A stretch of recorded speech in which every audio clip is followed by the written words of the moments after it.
ये इस्लाम के स्टडी के यहाँ के नहीं, पूरे ऑल ओवर वर्ल्ड में जाने जाते हैं। ये यूएन में भी जाके आए हैं और उनको यहाँ बुलाने का एक मकसद है। कुछ लोग आदिवासियों को मुस्लिमों के खिलाफ खड़ा करने का प्रैक्टिस कर रहे हैं, जो गुजरात में भी किए हैं। ताली नहीं बजाएगा कोई। वो एक्सपेरिमेंट महाराष्ट्र में और मध्य प्रदेश, छत्तीसगढ़ में नहीं होना चाहिए। ये बात बिरसा मुंडा ब्रिगेड ने तय की है। पवार साहब की उपस्थिति में, हमारे तमाम नेताओं की और हमारे सामाजिक कार्यकर्ताओं की उपस्थिति में, हम इस देश के सबसे मुस्लिम पर्सनल लॉ बोर्ड के सदस्य भी हैं आप एक, और इनका एक अलग नॉलेज है, इनकी समाज के प्रति एक अलग समझ है। जनरली मुस्लिम समाज के लोगों को धर्म की भाषा समझती है, लेकिन समाज की भाषा करने वाला पहला व्यक्ति भारत में सज्जाद नुमानी साहब हमारे बीच में है, जिनको मिशन में हम लोग बहुत रिस्पेक्ट करते हैं। इसलिए हमने आज के पवित्र दिन में उनको यहां पर बुलाया है। मैं उनसे विनती करता हूं कि खुले दिल से आप अपनी बात रखें। ये बिरसा ब्रिगेड का मंच है।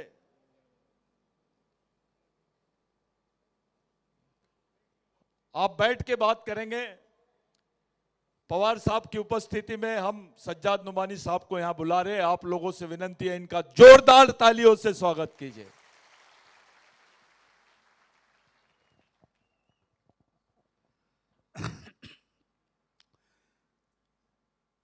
देश के सबसे सीनियर लीडर जनाब शरद पवार साहब,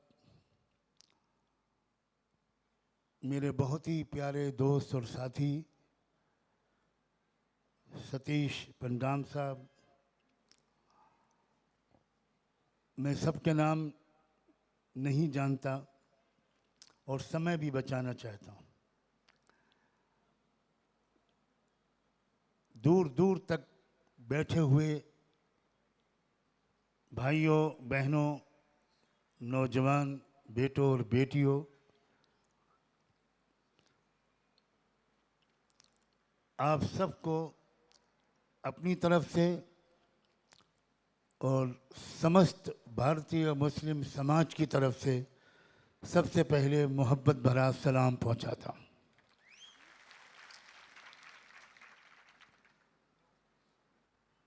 मुझे आज ऐसा महसूस हो रहा है कि आज मैं अपने परिवार के बीच में आया हूं। और एक ज़माने के बाद जब कोई अपने परिवार के बीच में आता है, उसको जो खुशी होती है, वही खुशी मुझे हो रही है। मैं उसको शब्दों में शायद बयान भी न कर पाऊं। इस देश की आज़ादी की लड़ाई आदिवासियों और मुसलमानों ने मिलजुल कर लड़ी थी। बिरसा मुंडा इस देश की आज़ादी की लड़ाई के एक बहुत ही बड़े नायक थे, लीडर थे, जिन्होंने अपनी जान की कुर्बानी दी और देश को आज़ाद कराने में बहुत बड़ा योगदान दिया। ये बात आप सब यकीनन जानते होंगे और आपका कैडर को बताया गया होगा कि देश की आज़ाद कराने में सबसे ज़्यादा बलिदान मुसलमानों ने दिया। आप दिल्ली जाइए और इंडिया गेट पर लगे हुए बोर्ड को पढ़िए। जो बोर्ड किसी मुस्लिम संगठन ने नहीं लगाया, भारत की सरकार ने लगाया है। उसमें देश की आज़ादी में जान की कुर्बानी देने वाले शहीदों की संख्या लिखी हुई है। सबसे ज़्यादा बड़ी तादाद और संख्या देश की आज़ादी के लिए जान देने वालों में मुसलमानों की है। मैं आज इस मंच से, और मुझे लगता है कि बहुत सही मंच है, बहुत सही मौका है ये बात कहने का कि अब हमारे देश को दोबारा एक नई आज़ादी की लड़ाई की ज़रूरत है, और वो मुसलमान और आदिवासी, दलित भाई और बहनें, किसान और मजदूर, ओबीसी और शेड्यूल कास्ट, शेड्यूल ट्राइब के लोग सब मिलजुल कर लड़ेंगे। और मुझे उम्मीद है कि शरद पवार साहब जैसे सीनियर लीडर की अगुवाई में, उनकी लीडरशिप में ये लड़ाई बहुत सफलता के साथ हम और आप लड़ने में कामयाब होंगे। मैं ये बात क्यों कह रहा हूं कि देश को आज़ादी की नई लड़ाई की ज़रूरत है? किसी अंग्रेज ने किसी भारत के नागरिक के मुंह पर पेशाब नहीं किया था, लेकिन आज़ाद भारत में मनुवादी मानसिकता के एक रोगी ने एक आदिवासी भाई के मुंह पर पेशाब किया है। क्या ये बात बर्दाश्त करने के लायक है? क्या ये इसके उसको सहन कर लिया जाए? क्या इस पर खामोश रह जाए? मैं आपसे जवाब चाहता हूं। क्या हम और आप अकेले अकेले इसका मुकाबला कर पाएंगे? वक्त आ गया है कि हम और आप मिलजुल कर व्यवस्था परिवर्तन की लड़ाई लड़ें। ये लड़ाई सिर्फ सत्ता परिवर्तन की नहीं होनी चाहिए, ये लड़ाई व्यवस्था परिवर्तन की होनी चाहिए। और मैं जहां तक जानकारी रखता हूं,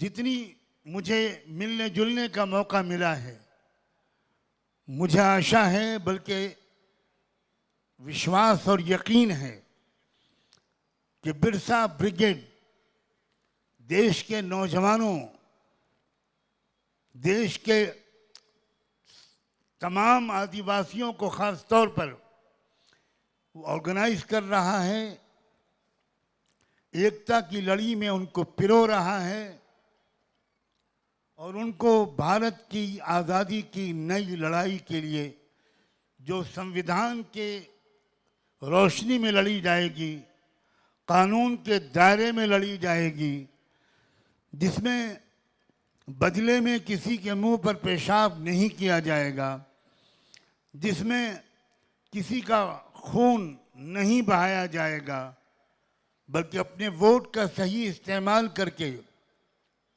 जागरूकता का सबूत देकर अपने देश से सच्चा प्रेम का सबूत देकर इस देश को जो क्षमताएं दी गई हैं, इस देश को जो रिसोर्सेज दिए हैं मालिक ने, मैं शायद दुनिया के अक्सर देशों में होकर आया हूं, Europe, America, south America, Latin America, central Asia, शायद ही कोई मुल्क बचा हो जहां मुझे जाने का मौका न मिला हो, लेकिन मैं गर्व से कहता हूं कि जो रिसोर्सेज मालिक ने भारत को दिए हैं, मुझे वो रिसोर्सेज दुनिया में कहीं नहीं नजर आए। लेकिन ये रिसोर्सेज चंद पूंजीपतियों के काम आ रहे हैं। देश के गरीब टैक्स पेयर का पैसा लूट कर 2-4 पूंजीपतियों की जेब में डाला जा रहा है। लाखों करोड़ का कर्जा उनका माफ किया जा रहा है और गरीब किसानों का चंद हजार का भी कर्जा माफ नहीं किया जाता। ये वक्त आ गया है कि हम और आप इकट्ठा हों, आपस में विचार विमर्श करें, हमारे और आपके बीच में गलतफहमियां पैदा करने की, मिसअंडरस्टैंडिंग पैदा करने की, विरोध डालने की, विरोधाभास पैदा करने की जबरदस्त कोशिशें की जा रही हैं। और हमसे और आपसे कभी कभी गलतियां भी होती हैं, लेकिन अब वक्त आ गया है कि हम अपनी गलतियों को सुधारें और अपनी गलतफहमियों को जो आपस में मिलने जुलने की कमी की वजह से है, हम एक दूसरे को डायरेक्ट समझें किसी तीसरे के माध्यम से।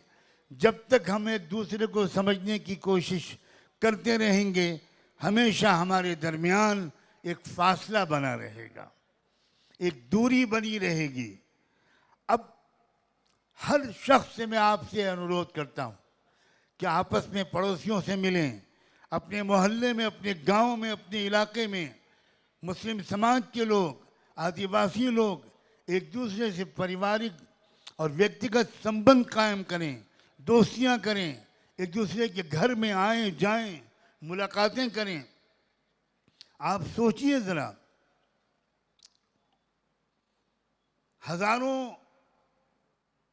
हजारों लोगों को मारा जा रहा है। मणिपुर की घटना पूरी दुनिया में उसने भारत वासियों का सर झुका दिया है। आदिवासी ही थे वहाँ, सैकड़ों बल्कि शायद हजारों को मारा गया मणिपुर में। चर्चेस जलाए गए, लड़कियों को नंगा करके उनके साथ बदतमीजी करके परेड कराई गई, उनका वीडियो बनाया गया, उनके वीडियो को वायरल किया गया। ये हद हो गई। अब इस बात को सोचा भी नहीं जा सकता था कि कभी भारत में ऐसा भी होगा। अब वो आदिवासी समाज जो भारत का असल मालिक है, जो मूल निवासी है, उनको वो लोग गुलाम बनाए हुए हैं जो विदेश से आए, जो घुसपैठिए कहलाए जा सकते हैं, जो आक्रमणकारी कहे जा सकते हैं, जिन्होंने आकर इस देश के असल मालिकों को गुलाम बनाया।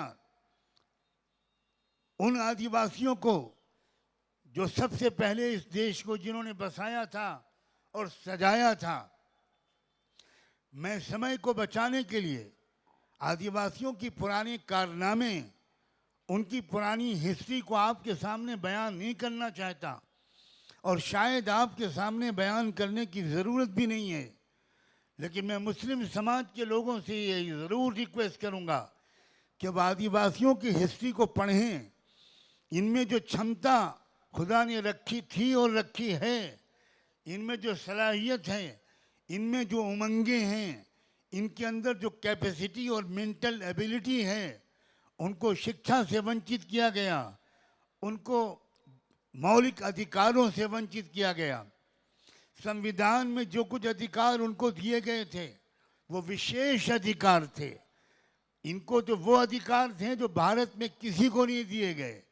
और ये संविधान बनाने वालों की समझदारी, उनके इंटेलेक्ट, भारत की प्राचीन हिस्ट्री से उनकी वाकफियत, उनकी जानकारी, उनकी नॉलेज, इस सब का प्रमाण था कि उन्होंने बहुत विशेष अधिकार दिए। अब वो विशेष अधिकार भी छीने जा रहे हैं। हर साल 1-2 साल के फर्क से हमारी लोकसभा में, हमारी राज्यसभा और पार्लियामेंट हाउस में ऐसे कानून बनाए जा रहे हैं जिनसे आदिवासियों के वो विशेष अधिकार छीने जा रहे हैं। अभी हाल में जो फॉरेस्ट कंजर्वेशन के नाम से जो कानून पास हुआ है, आप मुझसे ज़्यादा उसके बारे में जानकारी रखते हैं। उससे वो आपको अधिकार छीन लिया गया जो आपको हासिल था। अब आपको जंगल में भी नहीं रहने दिया जाएगा। अब ये हालत है कि वो बिल पास होता है पार्लियामेंट में और चंद मिनट के अंदर वो जंगल की ज़मीनों का सौदा अडानी के साथ कर लिया जाता है। क्या मतलब है इसका? आपकी पूंजी जो बची थी, आपको जो जंगल और ज़मीन की जो सहूलत हासिल थी, वो आपसे छीनकर वो भी पूंजीपतियों को दी जा रही है और आपको किसी और मौजू पर उलझाया जा रहा है। आपको मुसलमानों से लड़ाने की पूरी कोशिश की जा रही है। जैसे अभी हमारे भाई सतीश ने बहुत साफ शब्दों में कहा वक्त आ गया है कि मुसलमान भी आदिवासियों से अपने रिश्ते को समझें और आदिवासी भी मुसलमानों से अपने रिश्ते को समझें। गुजरात की तरफ अभी इशारा किया हमारे भाई सतीश ने। गुजरात में 2002 में जो जेनोसाइड हुआ था, उस वक्त मैं बहुत सख्त बीमार था। मेरे कमर में फ्रैक्चर हो गया था, मैं बिल्कुल बेड रेस्ट पर था। मैं जैसे ही करवट लेने और उठने के लायक हो गया, मैं स्टेशन पर लेटकर एम्बुलेंस पर जाकर मैं किस तरह गुजरात पहुंचा। और मैं टाइम्स ऑफ इंडिया के एडिटर ने मेरा एक इंटरव्यू लिया। मैं बहुत डिटेल में उसको नहीं बता सकता। एक ख़ास बात जो आदिवासी समाज से संबंधित है वो ज़रूर बताना चाहूँगा। इस हिस्टोरिकल प्रोग्राम में मैंने जब पता लगाया तो मालूम हुआ कि वो सारा दंगा और वो मुसलमानों का कत्लेआम, वो भयानक जो एट्रॉसिटी और जेनोसाइड हुआ था, वो एक आदिवासी लीडर के उकसाने पर हुआ था। मैंने इसमें कामयाबी हासिल की कि किसी तरह मेरी मुलाकात उस आदिवासी भाई से हो जाए। पहले तो वो बहुत हिचकिचा रहा था और ये बात बिल्कुल स्वाभाविक भी थी, लेकिन बहरहाल टाइम्स ऑफ इंडिया के एडिटर जो थे अहमदाबाद वाले, मैं उनका आभारी आज तक हूँ कि उनकी कोशिशों से वो आदिवासी लीडर जिसने हज़ारों मुसलमानों को मारा था, मरवाया था, वो मेरे पास खुद 2 बजे रात को होटल में आए। और मैंने उनसे कहा कि मैं सिर्फ एक बात के लिए मैंने आपको तकलीफ़ दी है। मैं ये जानना चाहता हूँ कि मुसलमानों से आपकी नाराज़गी की क्या वजह है, मुसलमानों से क्या गलतियाँ हो रही हैं, आप मुझे बता दीजिए ताकि मैं कोशिश करूँ कि मैं मुस्लिम समाज को समझाऊँ कि वो गलतियाँ छोड़ें। मैं आपसे कोई जवाब तलब करने के लिए मैंने आपको तकलीफ़ नहीं दी है, कोई शिकायत करने के लिए मैंने आपको ये कष्ट नहीं दिया है, लेकिन मैं सिर्फ ये जानना चाहता हूँ कि मुस्लिम समाज से यकीनन कुछ गलतियाँ हुई होंगी जिसकी वजह से आपको इतना गुस्सा है। तो उन्होंने कहा कि मैं हैरान हूँ कि बजाय इसके कि आप मुझसे कुछ लड़ें, कुछ बहस करें, आप मुझसे ये बात पूछ रहे हैं। और अब मेरा कर्तव्य बनता है कि मैं खुलकर आपसे बताऊं कि हमें किस बात पर मुसलमान समाज से शिकायत हुई थी। उसने कहा आप गुजरात में सूरत से भरूच तक बाई रोड गए हैं। मैंने कहा 20 बार गया हूँ। उन्होंने कहा सड़क के दोनों तरफ मुसलमानों के मदरसे हैं। मैंने कहा मैं हर मदरसे में गया हूँ।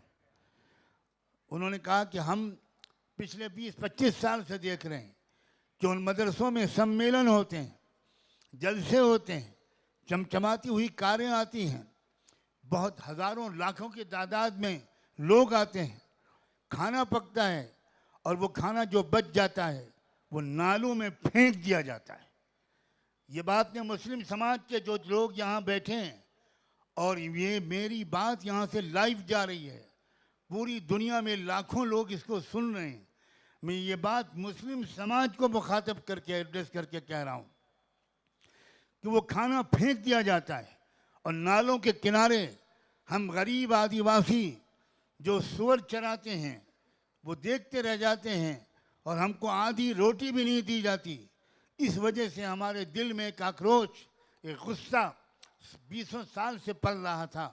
फिर आरएसएस के लोगों ने हमसे रिश्ते कायम किए, हमारे बच्चों को स्कूल में एडमिशन कराए, हमारे बच्चों के यूनिफॉर्म बनवाए, हमारे बच्चों को किताबें दिलवाईं और हम पर मेहनत की, हमको खूब शराब बांटी, हमको पैसे भी दिए और हमसे कहा कि हमको तुमसे सिर्फ एक काम लेना है। हम जब कहें, हमको हथियार भी दिए उन्होंने, हमको बम और गोले भी दिए उन्होंने। हम तुमसे एक काम लेना चाहते हैं, हम जब कहें तुमसे तो तुम मुसलमानों पर हमला बोल देना और हज़ारों को मारना। हम जिम्मेदारी लेते हैं, तुमको जेल से निकलवाएंगे अगर तुमको जेल में जाना पड़ा। मैंने कहा कि बहुत शुक्रिया आपका, बहुत शुक्रिया कि आपने सच्चाई मुझे बता दी। उसके बाद फ़ौरन मैंने गुजरात के मुस्लिम उलमा का एक सम्मेलन बुलाया।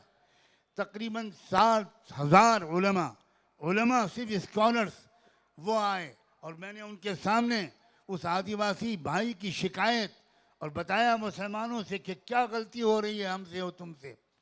रोने लगे वो लोग और उन्होंने कहा कि वाकई हमसे ये गलती हो रही है, हम इस बात का एतराफ़ करते हैं और आज से अपने रिश्तों को सुधारेंगे और हम इस तरह की हरकत कभी नहीं करेंगे।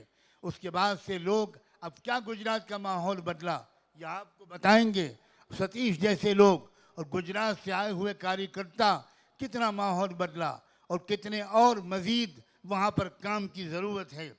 बस मैं इतना कहना चाहता हूँ, हमें मिलजुल कर मुकाबला करना होगा। हिंदू राष्ट्र कैसा होगा इसका नमूना रमेश बिधोरी ने संसद में दिखा दिया, पार्लियामेंट हाउस में दिखा दिया कि हिंदू राष्ट्र कैसा होगा।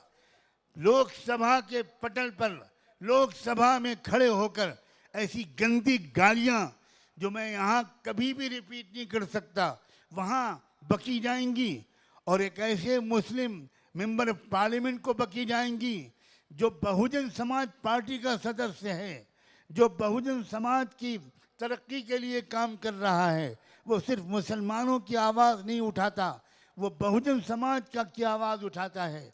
और उसको अमरोहा यूपी में सिर्फ मुसलमानों ने वोट देकर नहीं भेजा, उसको शेड्यूल्ड कास्ट के लोग, दलितों ने और तमाम बहुजन समाज के लोगों ने वोट देकर भेजा। वो कितनी बड़ी इंसल्ट है, वो सिर्फ मुस्लिम समाज की नहीं है, वो पूरे बहुजन समाज की है। हमें सबसे को मिलजुल कर मुकाबला करना होगा। बहुत साफ मैं ये बात आपसे कहना चाहता हूँ और मैं आभारी हूँ हमारे सतीश भाई का कि उन्होंने मुझसे एक बार फिर यहाँ कहा कि मैं खुलकर आपसे बात करूँ। ये मेरा अपना मंच है, आप मेरे अपने भाई हैं, आप मेरी अपनी बहनें हैं, ये नौजवान मेरे अपने परिवार के नौजवान हैं और ये जो लोग मंच पर बैठे हैं परिवार साहब की हमारे शरद पवार साहब की क़यादत में, ये वो लोग हैं जिनसे भारत के मजलूमों को एक अच्छी क्रांति की उम्मीद है। मैं इसी पर अपनी बात को समाप्त करता हूँ, मैं ज़्यादा समय नहीं लेना चाहता। आप सब और मैं भी पवार साहब की बात सुनना चाहते हैं। मैं सिर्फ आखिर में एक बार आपसे ये संकल्प लेना चाहता हूँ, ये बताइए हम सब लोग संविधान को बचाने के लिए और देश को आज़ाद कराने के लिए मिलजुल कर संघर्ष करेंगे या नहीं?